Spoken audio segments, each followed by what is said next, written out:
It's Sandra. Welcome to another episode of Asexualise, my asexual life. This is a place to be for education about asexuality, all things asexual, and I share my own asexual life journey in order to help you in yours. Don't forget to subscribe and hit that bell icon right now. So in today's episode, we're going to be discussing intrusive questions and difficult conversations that asexuals have to deal with. Being asexual is not easy because it means we lack sexual attraction. And as sexual attraction is what most people base a lot of their relationships on and what they do in their life, it's very difficult for people to relate to us and can be difficult for us to relate to others. And knowingly or unknowingly, this can lead to certain questions being asked of asexuals time and time again. Some of the ones that keep cropping up is like, you just haven't met the right person yet. Give it time. Things like, well, you just haven't tried having sex with me. As though their dick is magically going to make you change your mind or whatever genitalia they're trying to use on you. So yeah, there's people who are like think it's a phase, there's people who don't even believe it. And there's people who then ask you loads of questions about what sexual acts do you do, what sex do you do then? I've had often, will you give me a blowjob if you're not actually going to have sex? And all these type of things, like, do you masturbate then? Have you had sex then? Like, whether an asexual's had sex in the past or not doesn't make them any less asexual or more asexual. It just means they had sex, they had a physical act, right? And if I say I don't want sex, it doesn't matter what my past is. It's absolutely irrelevant because what matters is what I'm saying now, which is the same as in any situation you're in any relationship. All that matters is what the people in the relationship think in that moment, because sex and sexual acts have to be consensual all the time.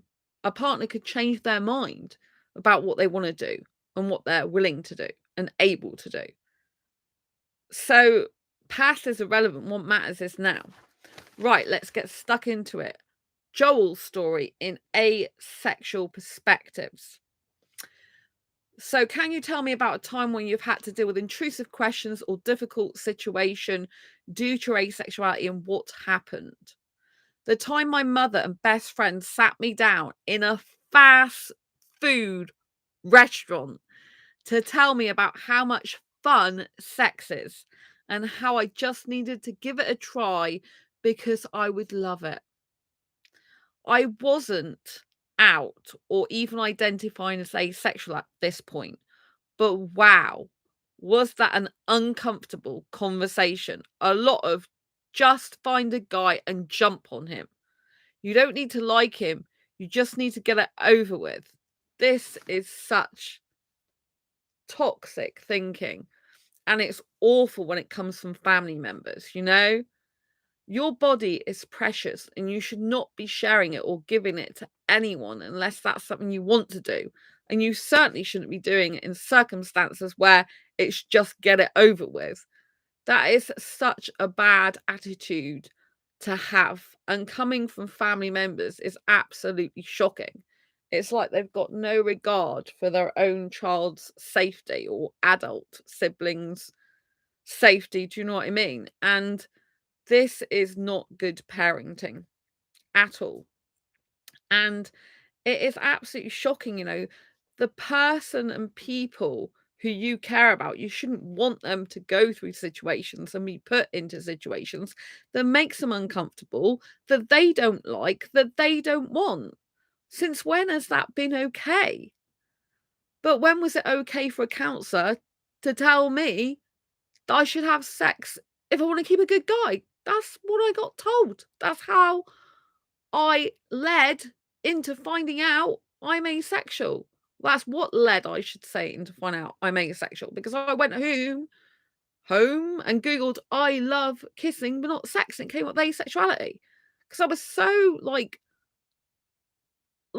angry that that counsellor could even say that, but at the time, probably in shock as well, and disgust. I'm like, what is going on with the world when you think you have to do something to prove something to someone? You don't have to prove anything to anyone. You're beautiful just as you are.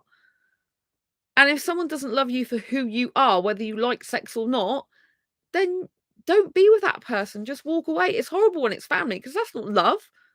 If you love someone, why are you teaching or telling someone to go and do something that they don't want to do, that they don't like, and they have said they're not interested in? It's just disgusting, manipulative. What, to soak your own ego? Oh, I told them to do that and they did it thanks to me. It's disgusting. I got a guy from a dating group, Facebook dating group, spiritual group, messaged me in my inbox saying, "Oh, just give it a try." And I'm thinking, what's he on about? I'm like, oh, he's on about sex. It's like, oh, just try it. I'm like, it's like, this guy's in India. I'm not even interested in him. And why would I want to try A for a stranger and B at all when I know what I want and I'm asexual? I'm not friggin' interested in sex. It's disgusting. And I don't want a guy in India anyway. I like an Indian guy, but in the UK, not abroad. You know what I'm saying? These people, they just beg a belief. Like, why would I change my whole sexual orientation or what I like and don't like or what I want to do just for a guy I don't even know? These people are just insane. Absolutely insane. Their mentality has got something wrong with it, I tell you. Not asexuals, they're people that say this shit to us. Excuse the language. Can you tell me about a time, Callie, when you have had to deal with intrusive questions or difficult situation due to your asexuality and what happened? I've only had to deal with one such situation once. I was at an LGBT conference in Toronto, and the last night there was a nice dinner.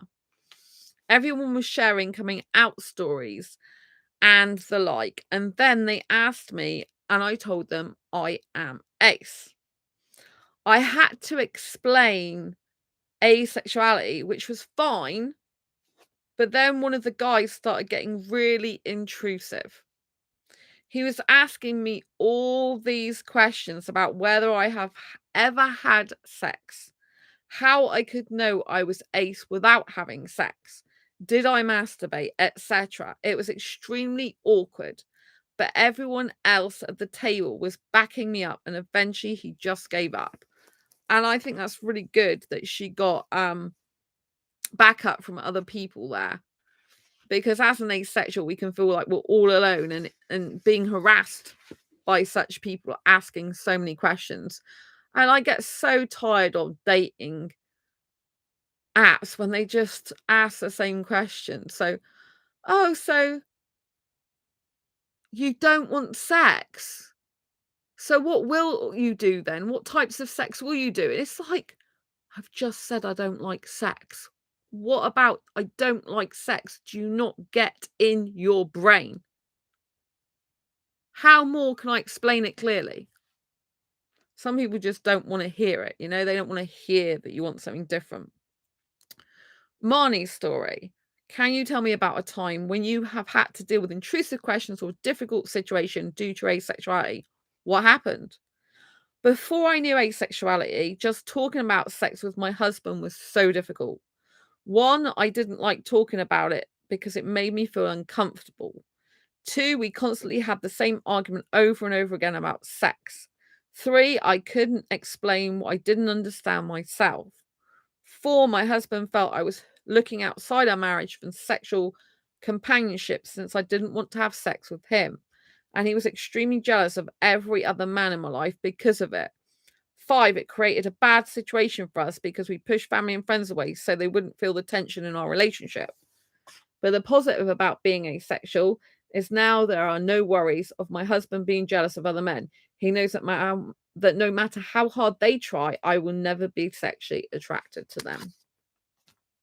So yeah, you go. There are positives about being asexual, even when you're with a sexual person, because she's with a sexual person.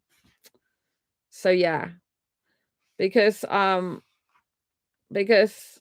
this person was married before they knew they're asexual, and they love being married. He's not asexual, but he knows I am, and so we just have to work a bit harder on making the sexual part of our we just have to work harder on the sexual part of their marriage, basically. So yeah, she didn't know she was asexual before she got married. So, Cassie, intrusive questions or difficult situation due to asexuality. What have you had to deal with? There have been times when acquaintances would question my being single and dismiss my asexuality, saying I just need to lower my standards. I hate it when people say that. It's like, why lower your standards? So I just needed to lower my standards already. That it will all change once I meet the right person. But I'm just in denial because I want to be special. But I should just go out and have a little fun with different guys, etc. Not really difficult, but highly uncomfortable, especially since I refuse to listen. And I find that a lot, I find that when I'm telling guys on dating apps, I'm not interested in sex, it's clear that they are because they just can't stop talking about it and asking me question after question. And the problem is a lot of them aren't doing it after a while to actually take an interest.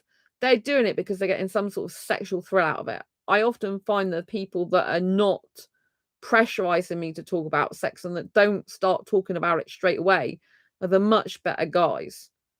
The other guys that just start talking about sex and kind of pretending they're not interested in it, but they just want to know in case things go further. So far, those people usually, in my personal experience, on dating apps and dating sites, pretty much apps I use, then they're just getting a sexual thrill out of it. Because the more they continue a conversation, the more it's all physical. And it's like you can't be interested in a person if all you're focusing on is a physical aspect and you're not even getting to know them as a person. It just means they're just literally after sex, basically. And they can't even have the guts to say it and go away. Because what is the point in talking to me about sex when I don't like it? It just makes me really uncomfortable the more and more they ask me about it. I mean, yes, I talk about sex on this channel in an educational way, and I don't mind doing that amongst asexuals, And obviously, there's some people who aren't asexual that watch this channel. But when you're having a personal one-to-one conversation in a direct message, and that's how the conversation is going, and it's with a heterosexual guy, it just ends up feeling so creepy to me. Cassie continues, as far as intrusive questions go, sometimes acquaintances learn of my asexuality and take it upon themselves to question me on whether I've ever dated, had sex, and upon learning that the answers are yes, claimed that my partner just didn't do a good job, so I should try someone else. Whether or not I ever masturbate, as if that's any of their business, what I do or don't do with my body, and as if that has any connection with me finding anyone sexually attractive or not. What my parents did when they found out, like they were supposed to do something, and whether or not I've been to the doctor, psychiatrist, had myself checked out, all of these are both intrusive and highly annoying, as well as the implication that if I don't find anyone sexually attractive, I must be ill one way or the other. And I hate that too. I get asked quite a lot on dating apps, like, so have you seen someone about that? Like, have you seen a doctor? Have you got something for it, for your condition? And it's like, excuse me? Condition. I say to them back, oh, it's a sexual orientation. It's not a condition. Nothing needs curing. Nothing's wrong with me. It's natural for some people to be this way and feel this way. Take that in. You know what I'm saying? But I've had to deal with some of this stuff as well. Like I said, like common question I get asked by people on dating apps is, so have you had sex then? And they do go into the fact, if you let them, of like, oh, you just haven't had a great experience. Like, I had one guy who was Facebook friends with me for quite some time. I met him in a group of childless people. I thought it was an asexual group when I first entered it, but it ended up not being. And he ended up not being asexual because I thought he was in an asexual childless group, but it wasn't. It was just a childless group. People who don't want children, basically. And in the end, it was like, "Oh, you just haven't FCUK'd me. You know, I'd like to FCUKD you." And it's like, "What?" As though his DICK would magically make me not be asexual. It doesn't work like that, people. Whether someone has sex or not does not change their sexual orientation. A sexual orientation is a sexual orientation at the end of the day. So, yeah, it's not good. You know, try someone else. It's not good. I have had both good sex and bad sex for people's knowledge, because I get so fed up with people just thinking that the asexuals that have had sex in the past, it was all a terrible, bad, traumatic experience, and therefore that is why they're not having sex and they're just traumatized. I've had bad sex, I've had good sex. My last sexual experience was with a long-term ex, and it was nearly 12 years ago now. Thank God I've been sex-free since then, and I found out I was asexual after that relationship, you know, and that was a good experience. So the last experience I had was good, and I'm glad it was a good experience as the last experience of that I ever had doing that, because then I know for sure that I'm not traumatized to not do that. Like, if I really wanted to do it, I would do it. I don't want to do it. I don't want to do it, just to confirm. I just can't bring myself to do it because I'm asexual. You know what I mean? But if I wanted to do it, then I would do it. But I don't want to, because everything in my body and mind, well, particularly the mind more than anything, is like, I can't do that anymore. That's how I found out. Well, that's what led me to find out I was asexual, in the sense that in 2013 I couldn't do that with a really hot young Bangladeshi guy. I just couldn't do it. And I knew I was different back then, but it wasn't until 2014 when I spoke to a counsellor I actually went home and Googled "I love kissing, not sex," and found out I'm asexual. So yeah, but it's so annoying when people say that. And I have had sexual abuse, just for your information, but that's not what makes me asexual. I had my sexual relationships after those incidents. I was in a long-term, serious, committed relationship with the last guy I was in a long-term relationship with, and that was a good sex. So, and I did it with him more than the previous ones. And so, just because I've had some sexual abuse, I didn't really think about it as abuse. Like, even in my mind, it's like a bad incident in my life. So I'm not actually traumatized by the bad sexual things that went on. Like, I've never really been that traumatized, but I was guilty. I felt really guilty of the first one because I didn't say no. And he was my boyfriend at the time we were kissing. But I know that it was attempted rape what he was doing. I know that later on, but I didn't know that at the time because I didn't say no. But I physically stopped him doing that to me. So, which I'm glad about. And then the other incident was a ex-boyfriend that just did that without me consenting, and he was too strong for me to, like, do anything about it. So, I'm talking about this in my Asexual Guide to Sex book, actually, because I haven't really spoke about this much on the channel, the second incident. But, you know, like, I just put them down really to bad incidents, and you could argue that that's minimizing it and, you know, not paying much attention to it. But then I find that's a good with me, because it's like it hasn't affected me that much as it would affect other people, I don't think. Because I just put it down to bad incidents in my life. And that's what happened when I was 15, and that's the way I thought about it. And the second one I thought about is nothing I could have done about it. And it didn't actually it didn't physically hurt me. So, you know what I mean? That's it. So I'm not really traumatized by it. I don't like it. It's not nice, but I'm kind of like over it in that sense, if you know what I mean. That might sound weird. I find other things more traumatic than that in my life, even though it is very traumatic. I don't hold much weight on that. I don't put too much emphasis on it, if you know what I mean, which is a good thing, I think. You know what I'm saying? So, yeah. But it just really annoys me when people are like, "Oh, you've had a traumatic experience and that's what you stopped having sex." I'm like, "No, I have actually had some traumatic sexual experiences, but it never stopped me having sex. And I had good sex after those traumatic experiences." So I just completely stops that argument. So, just so you know, I like to stick up for asexuals, and I like to use myself as proof that these things aren't true, people. These things aren't true. So yes. Anyway, I'm not saying that there's not people in the asexual community that have had things like that and it has affected them. But I'm saying that asexuality is a sexual orientation. It's not some traumatic experience you've had and that's why you're asexual and no other reason. Do you know what I mean? Like, asexual is a genuine sexual orientation where you lack sexual attraction. But there are grey areas where some people have had so much things happen in their life, they then have no interest in sex anymore. So I'm not going to go into that. That's a therapist's job and a psychologist's job, of which I am not. So if you have had traumatic experiences that way, please consult a counselor, a psychiatrist, a psychologist, or other medical professional, because I am not that.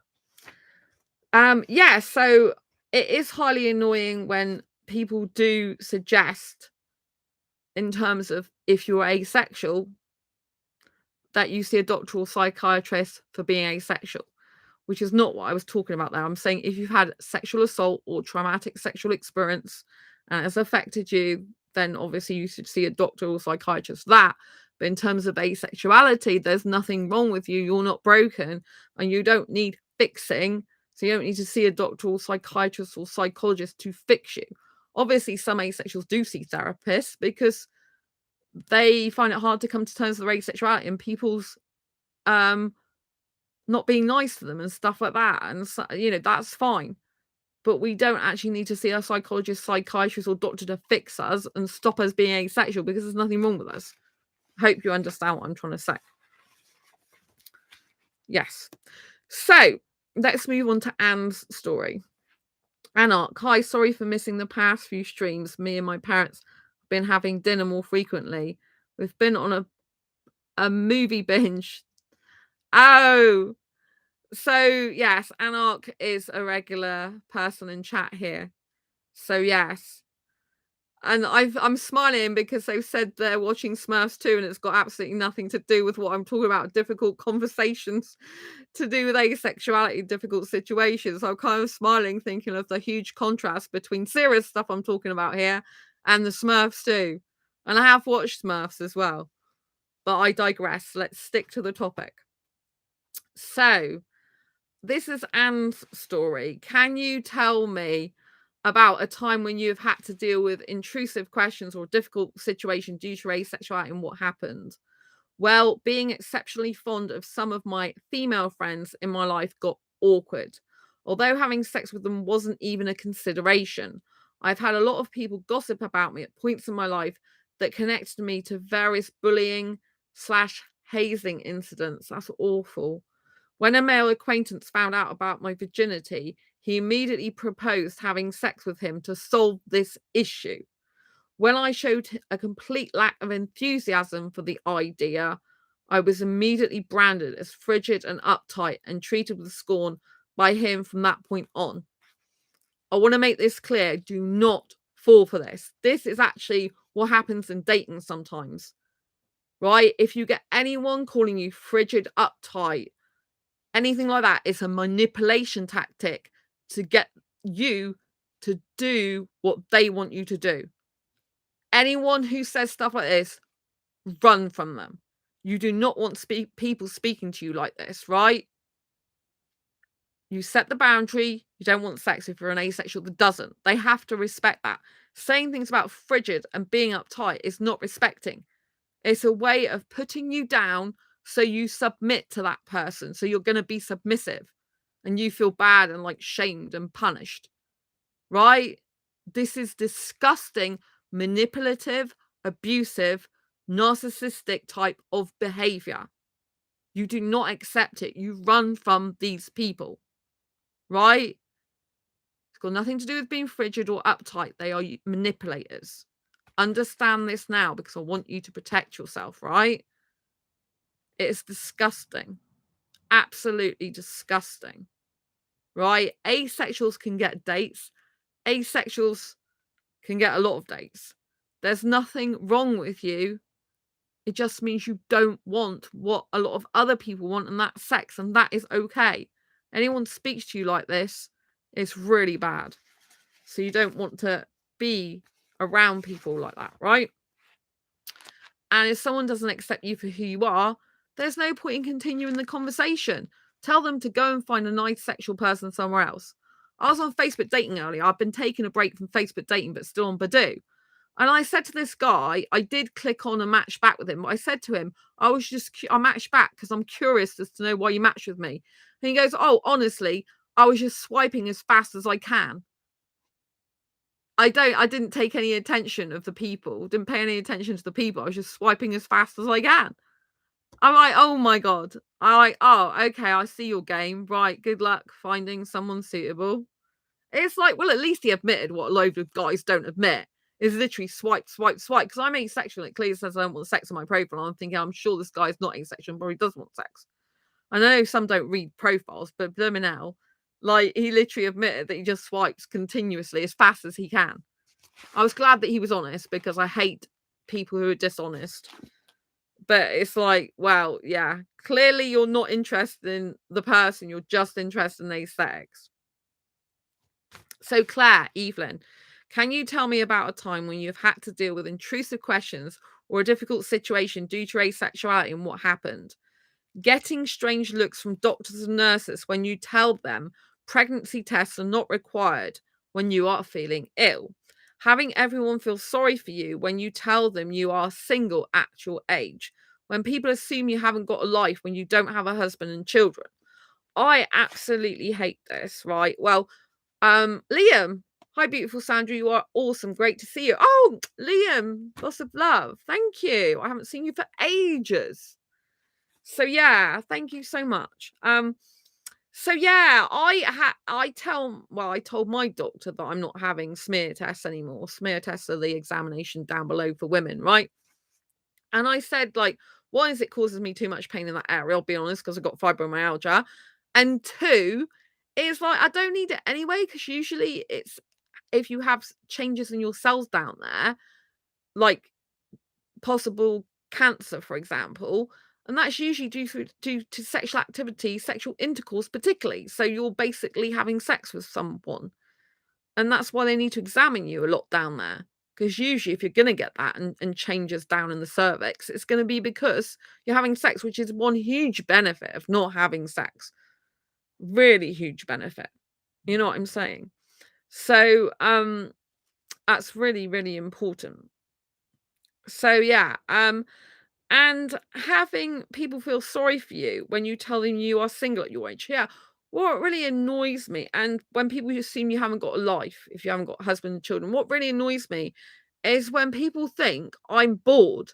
Like, guys automatically think because I'm on a dating site that I'm bored, that I've got nothing better to do with my life, which is clearly a reflection of the way their life is actually, for them even thinking that way. Because if they were very busy themselves, it wouldn't even enter their head. So you can usually tell what these guys are up to in their life when they're actually implying or saying that they think your life is like, saying they think your life is like that, basically, because they're saying, oh, well, if you're bored, you can talk to me. Or if you just want some company, like I've got nothing better to do with my life. The only reason I'm dating apps is because I do want to find true love, which is very difficult to find on dating apps because the majority, if not all of them, are looking for hookups, right? But you never know, you might find that rare gem, and it's interesting experience. I'll say it's interesting. I won't say it's a good experience. I'll say it's an interesting experience. Some of it's so funny. I mean, some people's profile, they go, I'm bored.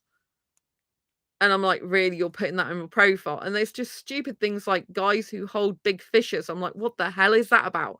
Why do I care that you've got a big fish in your blimmin' hands? In fact, I think it makes you look much more unattractive. And some of them are just like, some of them actually write like I'm an a-hole and stuff like that in their profile. I'm like, why would I want to go near you then? I'm like, why do you even bother? And some of them go, I don't know why I'm bothering with this. I'm like thinking, well, why are you then? And I just flip over them. But it really annoys me when people think I haven't got anything better to do with my life. I'm so busy. I only ate my lunch at almost 11 p.m. 11 p.m. people. we are talking like really late, you know. I've got loads of things to do with my life. This is my main channel. I've also got my Asexualise dating channel now. If you haven't already joined that, go in on my community posts and go and join it, or type in at Asexualise dating. And that's specifically just dating and relationship advice I'm doing. But I've only just started that channel. It's already growing quite a lot. And I have to do regular shorts videos on that. It's a lot of work for me. Plus, I've got my Make Money Make Cash channel where I'm known as the asexual entrepreneur. So it's hard. I've got 3 channels to manage. This is always my priority channel where I do live streaming, chat show and stuff. You can ask me any question you like in chat.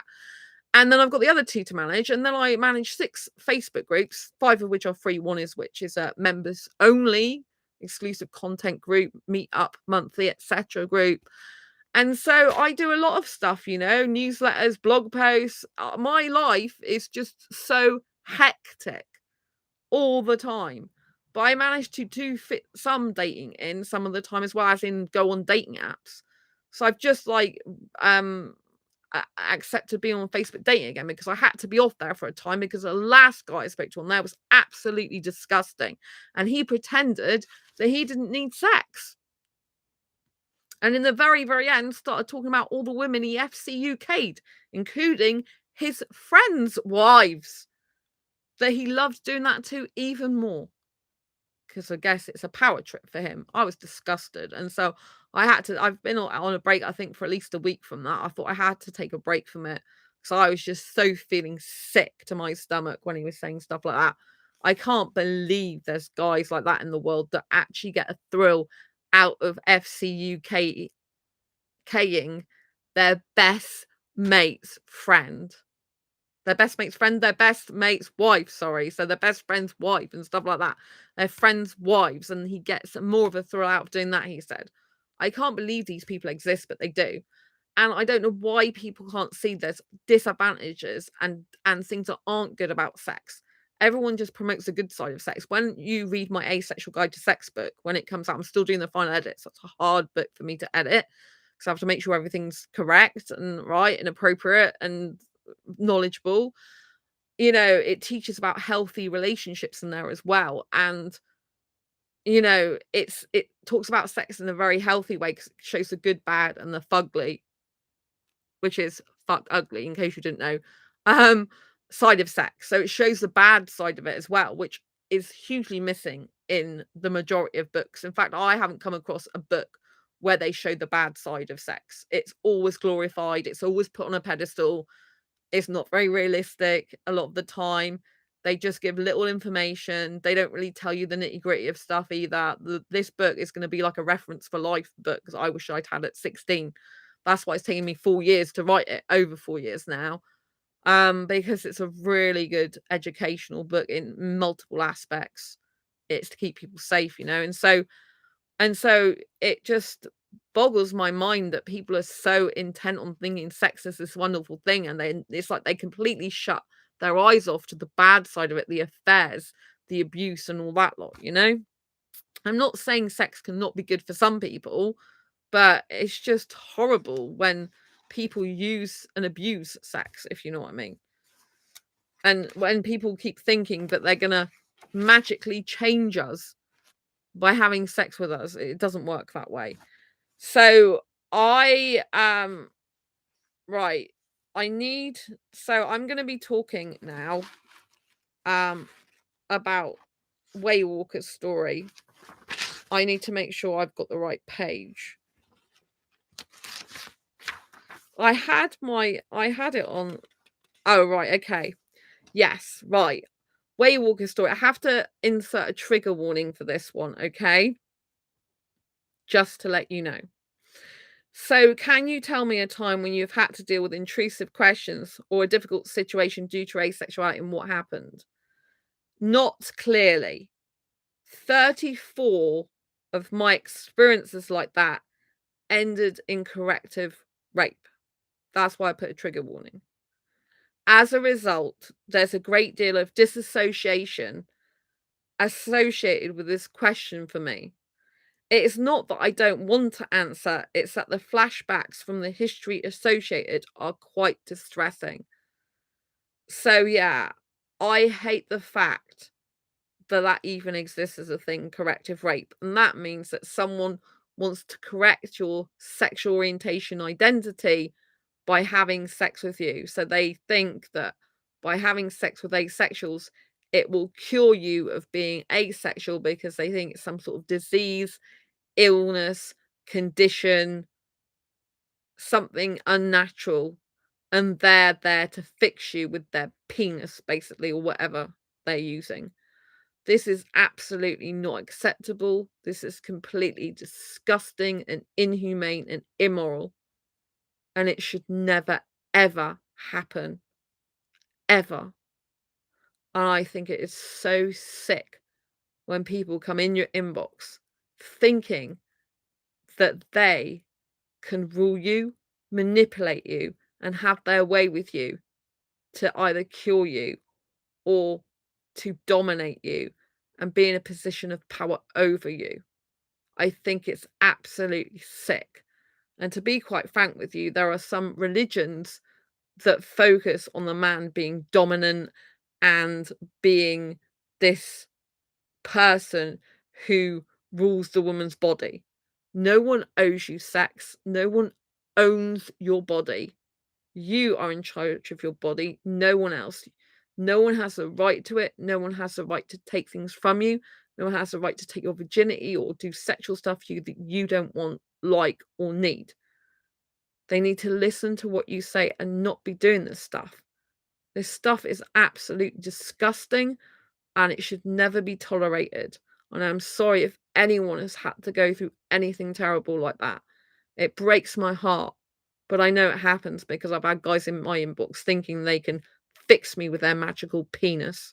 It's disgusting, and it really makes me have vivid images of how I'd rather it be cut off, to be quite frank with you, because I do not think corrective rape should ever be a thing to even consider or think about. I think it's absolutely disgusting.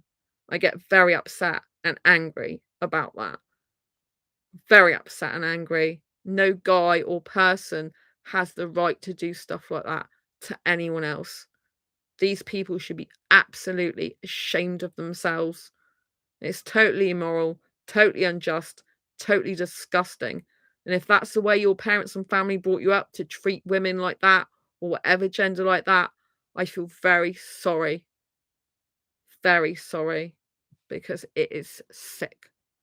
And the people who do that want locking up for life and never ever getting out, in my personal opinion. It's disgusting because you take away someone's life a lot of the time because they end up with post-traumatic stress disorder and things like that. It's really sick. Really sick. Right, I'm going to move on to Darcy's story now.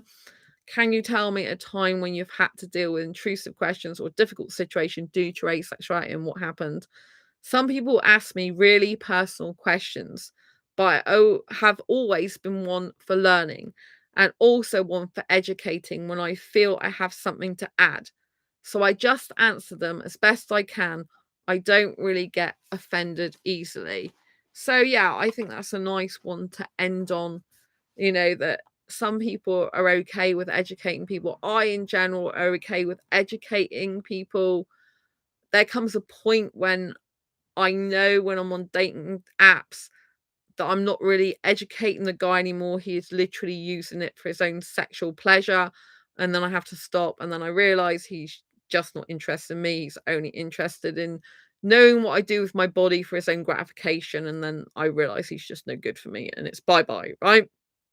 But in general, I will educate people, especially on this channel. There are some guys nowadays that if they come in my inbox and they're just from, for example, a dating group I'm in, and I get 34 Indian guys in my inbox, and one of them might be going, oh, well, have you tried sex, blah, blah, blah. I just ignore them because at the end of the day, my time is precious, my energy is precious, and I'd rather be on this channel educating lots of people than trying to educate a guy that probably is not going to listen to me anyway. So I am a little bit more sober, if you like, in who I talk to and educate now about asexuality, because my time is precious and I don't have time to go back and message every single person that starts talking to me or tries to instigate conversation with me, even if it is about asexuality, because usually if it's from a dating group, it's just because they want to talk to me about why I don't have sex and have I tried it and what have I done and not done and all these intrusive questions. I've got better things to be doing with my time, to be quite frank with you. So I think if you've got time to educate people, if they are genuinely feeling educated and you get that vibe from them, fine. But if you try to educate someone and all they're doing is using it against you, saying horrible stuff, then it's time to walk away. Some people have asked me, like, if they've got friends and their friend is putting them down about their asexuality, what do they do? At the end of the day, you have to talk to your friend and say, look, when you say about my asexuality, every time you talk about it, I feel belittled and put down, and it's not good for me. So I'd like you to stop doing that, please. If the person continues to do that type of thing, then you're going to have to walk away. That's not true friendship if they're trying to put you down and stuff like that. Someone who's your friend might not understand it. They may be confused. It might take some time to get used to it. But if someone's actually trying to put you down about your asexuality, trying to take your asexuality away from you, trying to make you different, trying to force you to be what they want you to be, that's not healthy for you. It's not good for them to try and do that, and it's not healthy for you to be on the receiving end of that. So it's time to part ways, you know. Unfortunately, when you find out you're asexual, you can lose friends because some people like sex so much and they think that it's unnatural not to have sex that they don't want to be friends with you anymore. But that's fine, and it's their loss at the end of the day. You've still got a beautiful soul. You're still a human being with great things about you. Do you know what I mean? You don't have to put up with someone who just putting up with you. People should be happy to see you. They should want to see you. They should want to engage in conversation for who you are. They should not want you to change and force you to be who they want you to be. Some people are so uncomfortable with people who are different to them, they just can't handle it. And that's the truth. And so they go about it in the complete wrong way. Instead of just saying, look, I can't handle the fact you're asexual. I really can't be friends with you anymore because I just can't get my head around it. I feel awkward about it. Even though we've been friends, I really just can't handle it. That would be more honest. And it's like, okay, part ways. They keep you hanging on and they keep pushing you down and belittling you and having digs at you because they still want your friendship in some way, because clearly they've got some connection to you and or you're doing something for them in their life, but they can't have the fact of how you actually are. They don't want the reality of you. They want the fantasy of who they still think you are after you've come out as asexual. Do you understand what I mean? So, unfortunately, what you were before to them, as they knew you before they found out you're asexual, before you told them, even you found out, it's not the reality anymore. And we have to deal with the reality of what is now, you know, Liam. Oh, Liam doesn't want any friends. That's fair enough. But you know, for people who are having this issue crop up, because I've had a lot of asexuals like over the years, you know, and even in comments say, you know, what do I do when my friends put me down, belittling me? It's really important to know that you have to walk away eventually. If that person will not listen to you, they will not be kind to you, they will not be nice to you because of your asexuality, and they just can't handle it, you have to walk away because it's not healthy for you or them. They can't handle it. It's stressing them out. It's confusing them. They can't. They feel compulsory. Like it's a bit like an OCD. They're OCD over you. They're like, oh my god, but it was this way. I want it this way. I can't comprehend it. They're like fixated on it being the old way. Then you have to leave that. It's not healthy for them to be in a connection where they just can't handle your orientation anymore. It's not healthy for you to be on the receiving end of all their put downs and belittlements, which is basically like emotional abuse. You know, so it's time to end that friendship. And it's sad, but people do have to move on. Friendships do have to end sometimes. Sometimes people can be with you for a lifetime. Will they regret it? They might do and they might not. Some won't regret it. They'll be just like, because they don't accept you for who you are anymore. So they don't have the connection to you as a friend like they used to anymore, because you're not the person they first became friends with, because you've changed, right? Or maybe you're always asexual, but you changed in their eyes because they didn't know you were. And other people might regret it. They might think, okay, I did that a bit hastily. I should have actually taken a step back and thought about things. Maybe I could have like had a conversation with the asexual friend I had, and we could have discussed it more so I could have become more comfortable with it.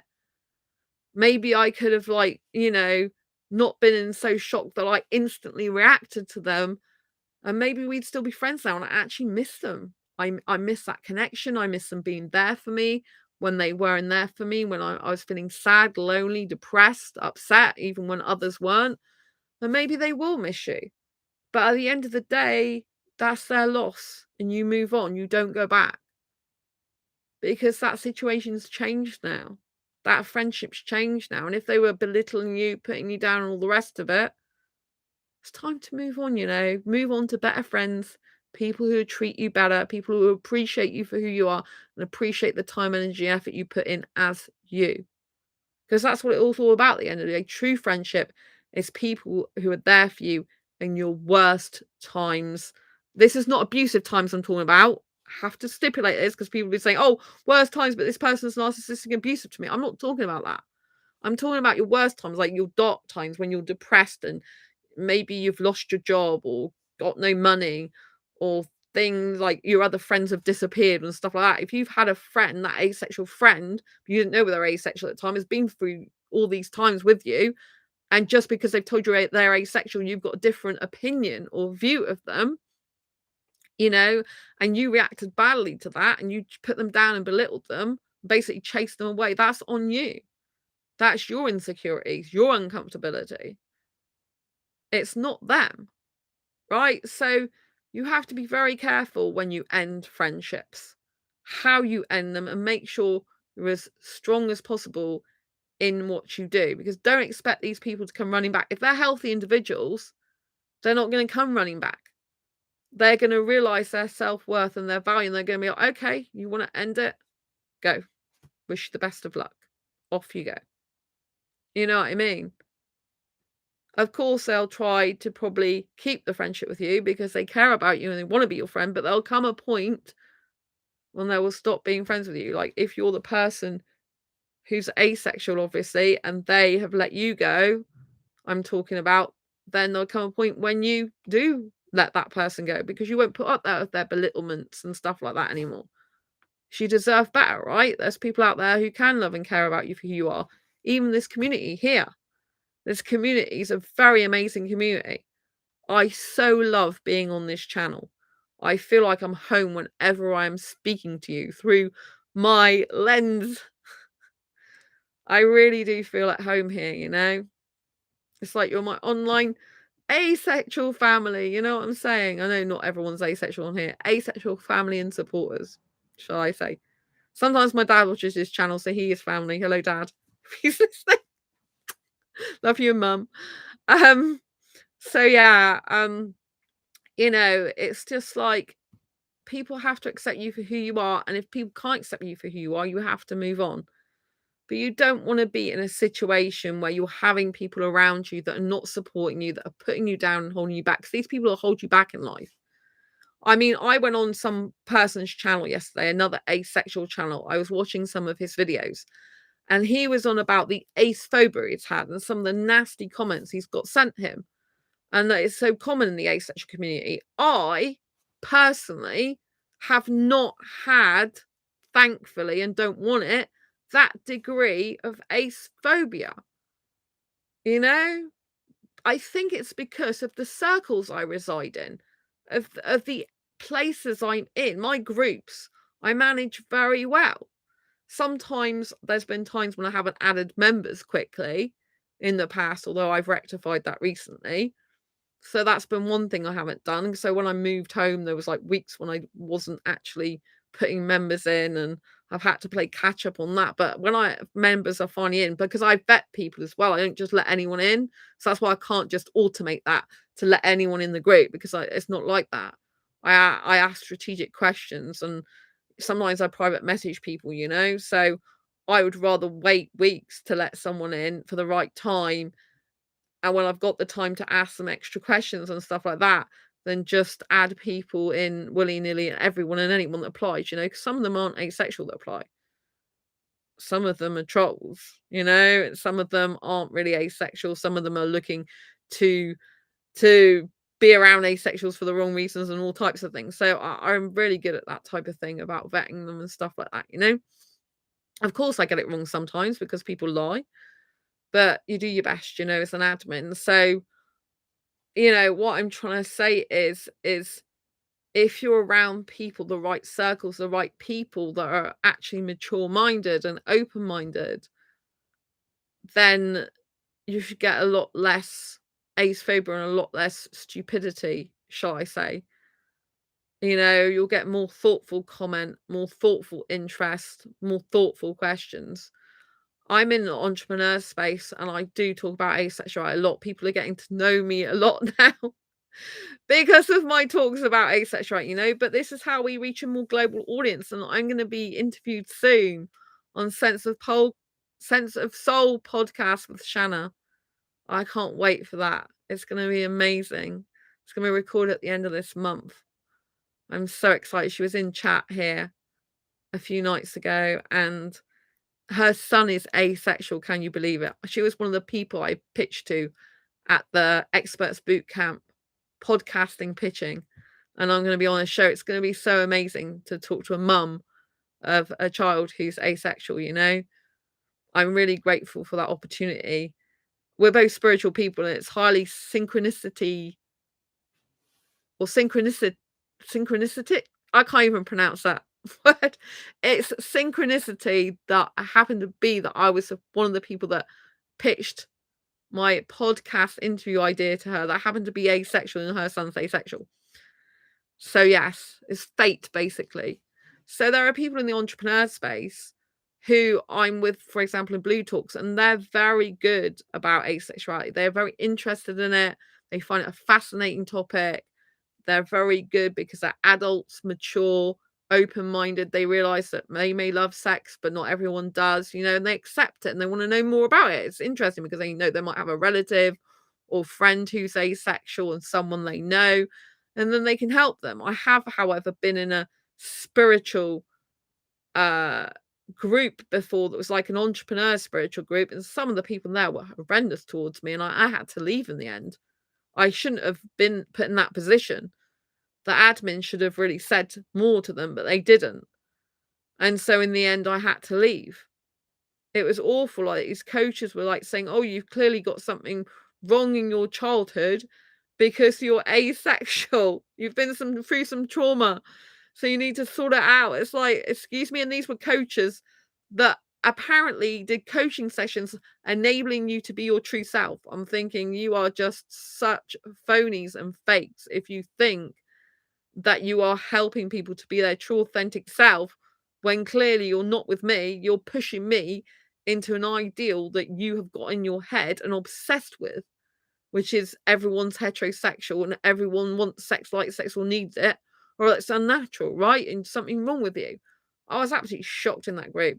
I felt I shouldn't have to leave, but I did in the end because it wasn't worth my energy, time, and effort being in the group to just get stupid comebacks like that. It really annoys me when people do not live up to their title. It annoys me when people are saying one thing publicly and leading a very different life otherwise. So, for example, some people post on their Facebook page very inspirational stuff about, oh, accept yourself for who you are, don't judge, don't give in to judgment, all that lot. But yeah, they're the one doing the judging and criticizing others. You know what I mean? So it really shocked me when these coaches were saying stuff to me like, "Oh, you must have had a traumatic experience that's made you think you're asexual. You need to get some like therapy for that." And I was just absolutely shocked. I'm like, how can you be so ignorant to not realize it's a sexual orientation and accept that? How can you say you're a coach that enables and helps people to be their true authentic self and parade that on your Facebook profile like you're so great when you're not even doing that? You're actually saying to me, I can't be myself. It makes me sick. It makes me sick when people think they know me better than I know me. Have you ever had that? Can you relate? Have you ever had someone telling you who they think you are? demanding that you are the person they think you are, pushing you to be that person they think you are or they want you to be? Has that situation ever occurred to you? Do you resonate with that? Because I think a lot of asexuals have had that experience, where we are being forced, pressurized, or pushed to fit into the normal, heteronormative, heterosexual box that we just don't fit in. And it's not because there's something wrong with us, it's because there's something wrong with the people that can't accept it. They've got a problem with uncomfortability. They've got a problem with not accepting someone for who they are. They've got a problem with pushing their own opinions on other people, right? If I'm asexual, that is coming from me. It's my sexual orientation. It's my right to say that, just as they have a right to say whatever a sexual orientation they are. No one has the right to come in and tell me what my sexual orientation is and what I'm actually like. I'm not who other people think I am. I'm who I know I am, right? And that goes for you as well. You don't have to explain yourself to other people or justify yourself to other people. You're asexual and that's it. You know what I'm saying? People like that are choosing to be ignorant. I hate this heteronormative society. Yeah, they're very ignorant, Liam. Very ignorant. And it doesn't do society any good whatsoever. It doesn't do the world any good, living in ignorance and denial. You know what I mean? Like, what business is it of other people's if I'm asexual or not anyway? What does it matter to their life? Especially if they're not the ones having sex with me or wanting to have sex with me. Then what does it matter to them? Why does it matter to female coaches who say they help people be their authentic self? Why are they so obsessed with trying to force me to be something else other than what I am? It's ludicrous.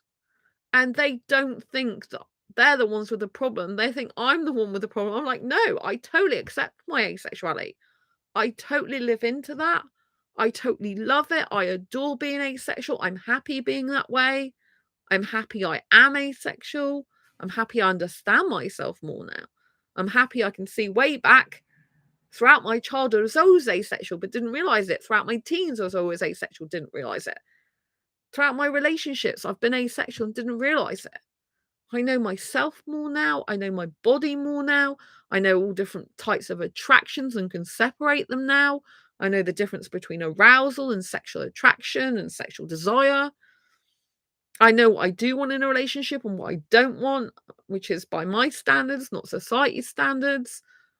I know myself so much better since I've discovered I'm asexual, and I'm a lot happier in myself because I understand myself, because I'm not forcing myself to be something that I'm not, to please other people and live by society's heteronormative rules.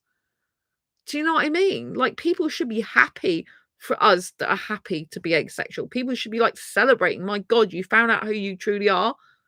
Congratulations, that's a great thing, right? It's amazing that you come through this huge transformation thinking you were something that you weren't, and now you've discovered who you truly are. I mean, how liberating is that? How good does that feel?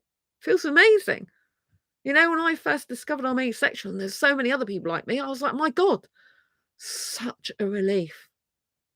Such a relief.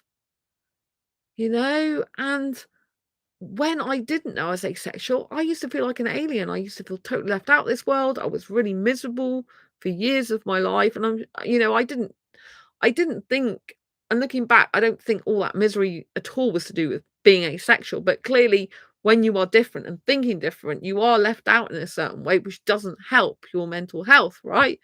Because you realize you're different and there's something different about you, different perspectives, different feelings, different thoughts and emotions. And you just don't really connect so much with other people. And that disconnect can be very lonely sometimes, right? But some people now think I'm on dating sites because I'm lonely. It's like, actually, I'm not lonely. Now I'm not lonely because I'm happily single for years. Yes, I do have a desire to be in a relationship to a certain extent, but then I also love my single life and I get relationship anxiety. So it's actually better for me to be single. But I've lived on my own for years. I don't desire to live together in a relationship. I don't desire to get married or have children. I love living on my own, even in a relationship.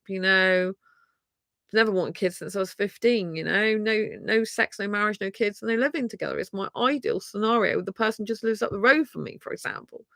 That's much better in my opinion, you know? I can look after myself, take care of my own needs, sort out what I want, what I don't want in my life, live my life the way I want to live it, live my lifestyle the way I want to live it. And that's not intruding on another person then. Do you know what I mean? It's much more happier life. But when you're trying to live by someone else's rules, what someone else believes you should do, or someone else thinks you should do, otherwise you're so wrong and bad, then it just feels like you're being judged and criticized and that you want to crawl into a hole and maybe even die sometimes, you know, if you're feeling suicidal and stuff. If you're feeling suicidal, get help immediately. Samaritans or other helplines in your country, right? Don't ever feel like that. But obviously, I know some of us at some point have felt like that. You plan to be on your own for life, says Liam. Well, that can be a good thing, Liam. You know, like being on your own has got huge advantages. I'm an extrovert, so I do like being around people, even though I like being on my own. I do like being around people, like because I've injured my leg and been trying to get it better. I've been out once since last Friday because I had to do some food shopping. That was just to do food shopping up the road and back again. Um, my friend did most of the heavy stuff the other day, so I've been indoors quite a lot. It's really driving me a bit crazy now. I'm getting lots of work done and catching up and being productive though, so that's a really big bonus. But I'm getting a bit like crazy, like staying indoors all the time because it's not what I'm used to for my personality type. You know, so I do like being around people, even though I like being on my own. I like to just have the energy of people because with an extrovert, it's very different and opposite to introverts. I know most asexuals are introverted, right? So you get drained of energy when I'm around people. With me, I get energized. So if I'm around people, it's like an energy battery zooming up and feeling full of fuel and like woo again. So yeah, I get a lot of energy from people, being around people. And I try and have a positive mindset, yeah, because positivity helps your mind. If you think negatively, it's not going to help, obviously. If you think positively, it is. So when I'm out, I think, oh, look at all the beautiful people. It doesn't mean to say every single person I come across is actually beautiful, but I try and think positively these days, you know? Liam, I'm introvert and love to be alone. Yeah. So, you know, that's good that you know who you are and you know what you want. You know, there's some introverts that really have a strong desire to be on their own all the time. There are some introverts that do like some company and to get out sometimes, you know? We're all different, but I know the majority of asexuals are introverted. So they're more likely to want to spend time on their own, be on their own, you know? Like I said, I am an extrovert. I do have introvert tendencies, which allows and enables me to stay in for long periods of time and do work and other things. But, you know, like right now, I'm craving to actually speak to a person in person. It's been like a week since I last did that, apart from my neighbor. So I live in a house, I had to move, but it's a house with other flats in it, which I do like that if it's good people. When I first moved in, it was horrible. There was horrible couple downstairs, like shouting and swearing at each other. It's very abusive, verbally abusive, and it was awful. But there's a lovely girl that lives downstairs now, and the woman right downstairs, actually owns her flat. She's the only one in the whole building that owns her flat. She's been here a long time, and I got to speak to her the other day briefly when I met her as I was about to go back into my flat. She'd already just come out of it and was walking up the road. So we crossed and then we talked for a bit. And that was just lovely because I don't live with anyone but myself. Actually, in my flat is self-contained. So unless I go out anywhere physically from the flat or someone comes to see me, which is only one person ever comes to see me, then that's it. I don't get to talk to anyone in person. So I only really get conversation through a screen to you here, which is obviously very valuable to me. You know, even though I'm not in person with you, it's the closest thing to it, right? And I love the chat and the interaction with you. And I feel good talking to other asexuals and other people on this channel. It's nice. It's really nice. Lovely sense of community and belonging. I love it. You know, it feels good to me. It's like a dose of medicine, especially with all these opposite stories I've had to say where people are, you know, having to talk to you about things you don't want to talk about. It's like it's nice to just be around people who understand each other, right? Who like understand that it's natural for some of us not to want, need, or like sex. It's natural for us to not take an interest in it. It's natural for us to just think, what the hell? Why do we have to have an interest in that? Like, I'd much rather be doing 55,000 other things than be doing that, and I'm not interested in it, right? It's natural for some of us to just think, yeah, that's the rest of the world, but we don't have to be like that, you know? Obviously, asexuality is a spectrum. I know some asexuals have sex. I appreciate that. Liam, I would love to meet another asexual. Oh, well, I haven't actually held any asexual meetups for a while, actually, this year, because I've been busy this year. Spreading the word of asexuality, actually. I've done a lot of work on that because I joined a company called Blue Talks. So I've paid quite a lot of money, a lot of money, most amount of money I've ever spent in my life, on joining their 3 speaker programs, which has also got, and there's other stuff that I came in the packages that I bought and things. So I'm going to be a speaker for them at Oxford University in October this year. I'm in one of their books that's going to come out soon, which hopefully will be a best-selling book. So I bring asexuality into that. That's not the whole basis for the chapter, but it features in it. And yeah, and when I get to do networking sessions all the time, like I did last night, then well, Wednesday night now, because we've gone into Friday, then I talk about asexuality in every networking meeting I do.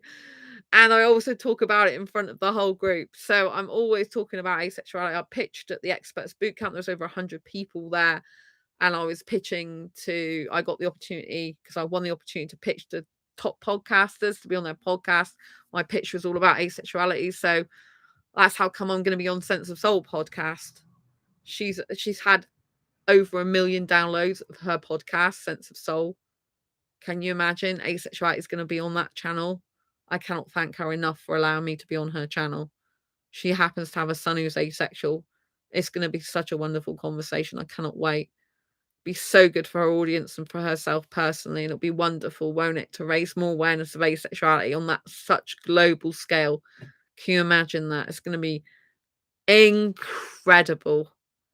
I wonder how many downloads the asexuality episode's going to have.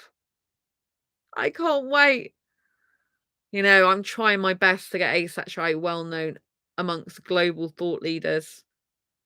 People like Shanna, who's got a huge podcast following, and just spread the word as much as possible where I'm alive. You know, I want to get through to heterosexuals, to be honest with you. That is my mission, to get it recognized in its own right. And I have to target the people who need to know about asexuality the most, that don't know about it. That's heterosexuals, because the majority of population, I believe, that's the only way we're truly going to make a lot of change where asexuality is concerned globally, is if heterosexuals accept asexuality, because that is a majority population.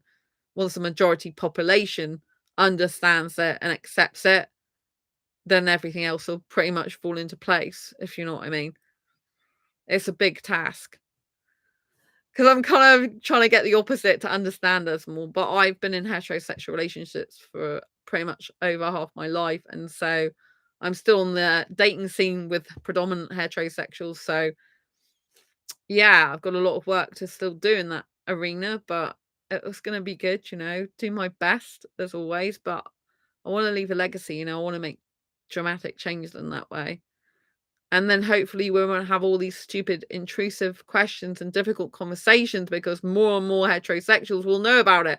They'll know what we're talking about. They're like, oh yeah, you know, cool, fine.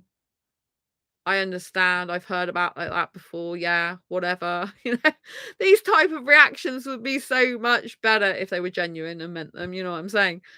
And they could deal with people being asexual and not having a freak out or something. You know what I mean? It's like, how come you freak out more about someone not wanting, liking, or needing sex than you do about people who are sex obsessed, who are teachers, for example, and have children nearby and stuff like that, and who are nurses and doctors that see people naked and have to touch their bodies, but yet they've got sex obsessions.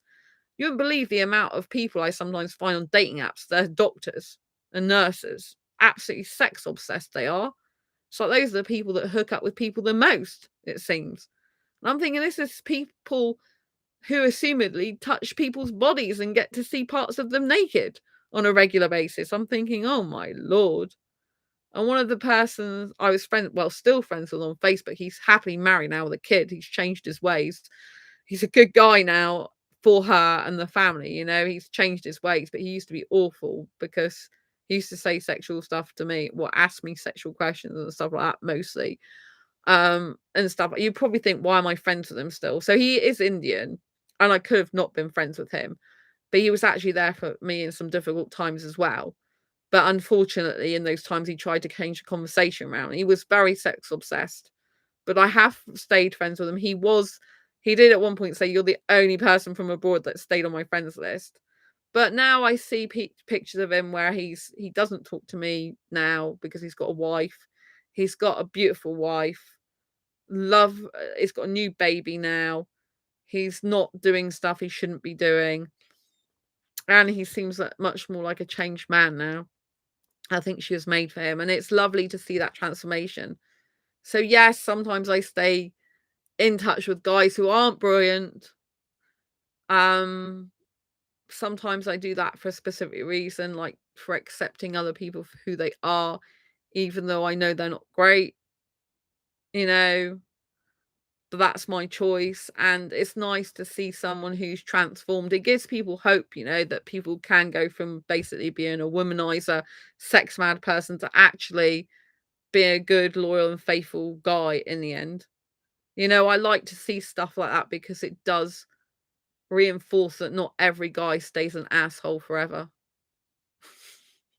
Not every guy is an asshole, obviously, but there are quite a lot of them out there.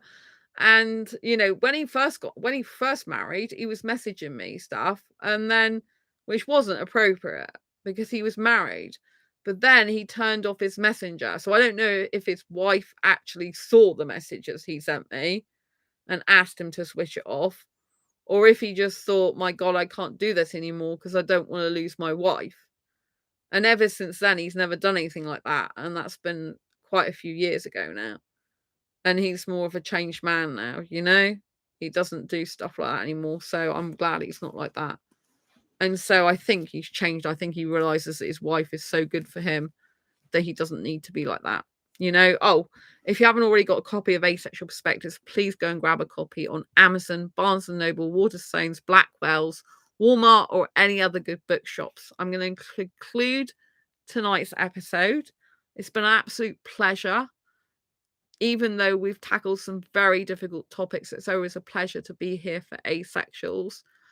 And if you've ever had to deal with intrusive questions or difficult conversations, I'm so sorry you've had to deal with that. Unfortunately, it's what a lot of us asexuals go through. And I just want to tell you, you're amazing just as you are. You don't have to change for anyone.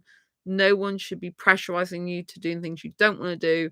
Your body's your own. You don't have to be in a relationship. You can stay single forever. You don't have to do things you don't want to do. And you're beautiful just by being you. All right? Beautiful just by being you. Know that. Okay? Lots of love to you. Don't forget to give this video a thumbs up if you like it. Subscribe. Hit the bell icon and share this video if anything resonated and you've got some people who need to hear this right now. All right?